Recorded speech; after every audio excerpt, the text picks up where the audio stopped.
Olá, professor, tudo bom? Sou o Caio Lucena Colasso, estou aqui para apresentar a prática número 6. Meu nome é Caio Lucena Colasso, minha matrícula é 493641, certo? Vamos lá. Então, esse relatório foi baseado principalmente em flip-flops, né? Na primeira questão, ele pede que se provasse as afirmações acima, que é basicamente que esse circuito ele forma como saída um valor e este valor negado, né, na outra saída dele, certo? E se pediu que se obtesse a tabela verdade do circuito da figura 1, simulando o circuito no Proteus. Essa é a figura 1, certo? Então, foi feito aqui o Proteus. Tá aqui o meu circuitinho feito no Proteus, certo? E aqui vamos simulá-lo. Então, tá aqui o meu circuito funcionando, certo? Direitinho. Show? E a partir dos valores foi montado a tabela verdade, certo? Aqui o 7 reset funcionando direitinho. Então, a partir disso, desse circuito foi montada a tabela verdade. Então, tá aqui a nossa tabela verdade. Show?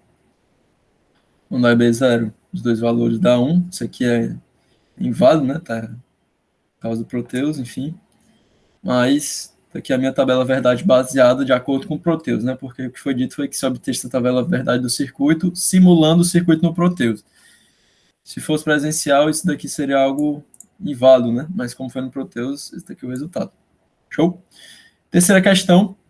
A partir das ações realizadas na preparação, montar um flip-flop SR, né, um 7 a 7, com clock, vendo na figura 2 e montando a tabela verdade do mesmo, e pediu que se simulasse o circuito da figura 2. Está aqui o meu circuito da figura 2, certo? A diferença dele para o outro é esse clockzinho aqui, né, que a gente pode ver, e as outras portas, né, NAND, essas outras aqui. Show? Aqui o meu clock. Então, vamos lá. Aqui o meu circuito. Tá aqui o meu clock, certo? Vamos iniciar aqui. Vou dar um errinho aqui, peraí. Pronto. Basicamente, o clock vai servir para dizer quando eu vou poder mudar ou não meus valores, né? Então, quando o clock ele está em alta aqui, aliás, quando ele está em baixa, eu consigo, perdão, pronto. Quando ele está em alta, eu consigo mudar, né, os valores, e quando ele está em baixo, o valor permanece. Aqui no Proteus tem um pequeno probleminha, né, da questão de ser ideal, enfim, mas a ideia é essa, né? Podemos ver aqui na tabela verdade que quando o valor do clock é zero, né, o que é atrelado é a memória, certo? Então, ele vai funcionar quando ele está em alta, quando recebe 1, tranquilo? A partir daí é possível mudar os valores, como a gente pode ver aqui, né? De 0 de 1, ou de 1 e de 0, os valores aqui estão mudando, né?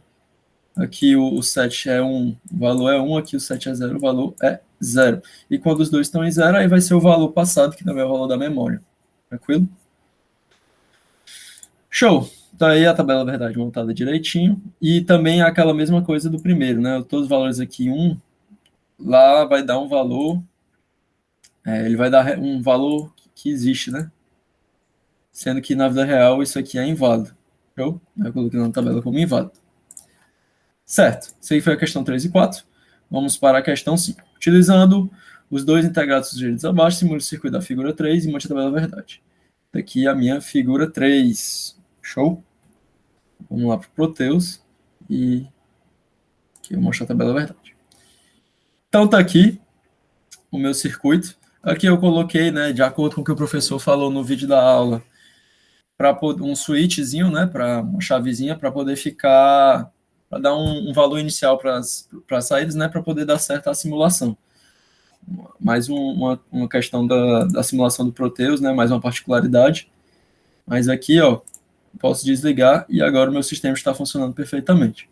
Então, aqui, ó, o meu valor não muda, certo? Quando o clock ele está baixo, quando o meu clock recebe valor de 1, pá, porque o reset tem que estar em 0. Quando ele recebe o valor de 1, reset, É o errinho do Proteus, você me embanando aqui. Pronto.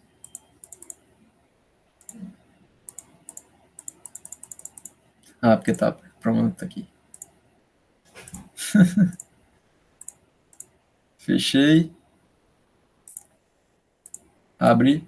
Pronto. 7. Mudou.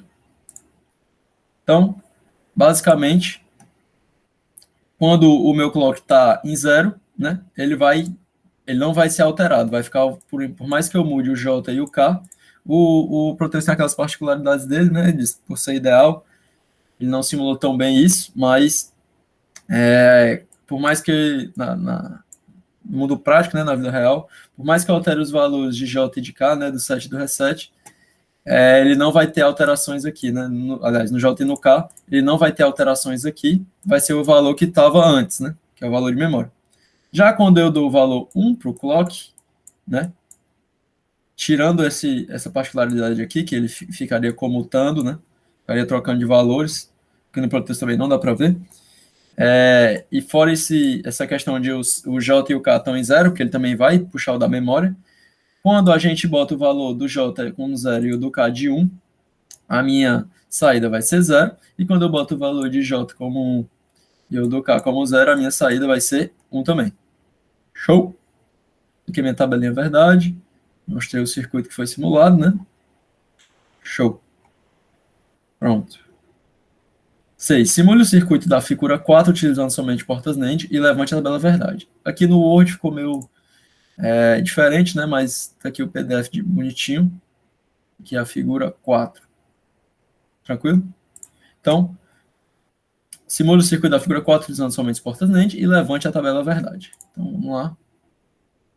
Tá aqui a minha questão 6. Aí é um flip-flop D, né? Só tem um valor aqui e um clock. Show? E aqui o valor chega invertido. Então, vamos lá, ver o sistema funcionando. Fecho aqui a chavezinha. Dou ponto. Já deu meu valor inicial. Posso fechar a minha chavezinha. Então, notem que, mais como eu digo que o valor de D, as minhas saídas não mudam, né? Elas vão sair quando eu dou o clock. E agora elas são alteradas, né?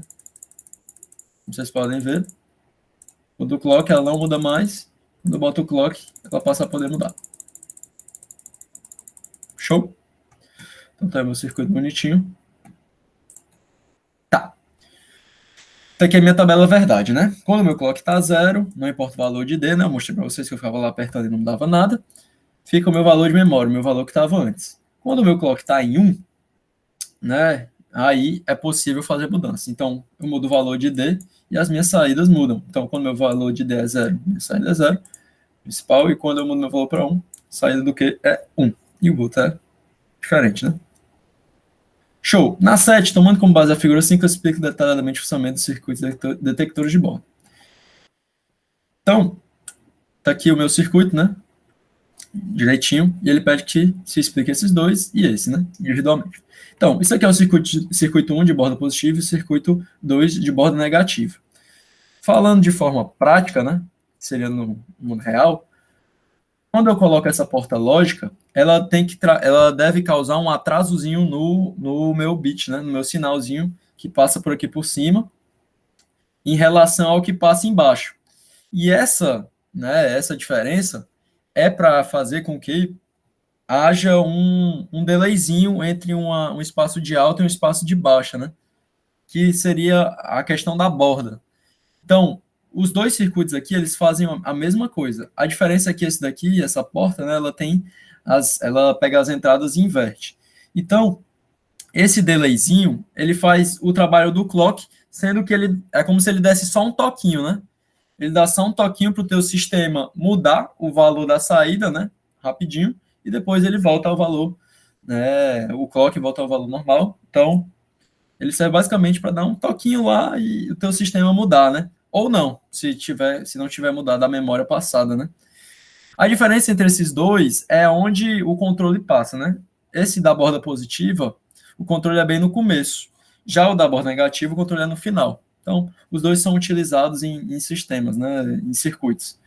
Então, tá aqui o meu circuito, ó, ele vai estar bem aqui, o detector de borda, né? No lugar do clock. Então, quando ele chegar aqui, né? Se Quando der esse pequeno delayzinho entre um e outro, ele dá aquele toquinho, e aí ele ativa essas duas portas NAND, e o circuito ele é ativado, e os valores de Q e Q barra podem ser alterados. Quando ele não está no toquezinho, né? Quando ele não está, é como se fosse um botãozinho, né? Quando o meu botãozinho não está pressionado, então ele não ocorre nenhuma mudança.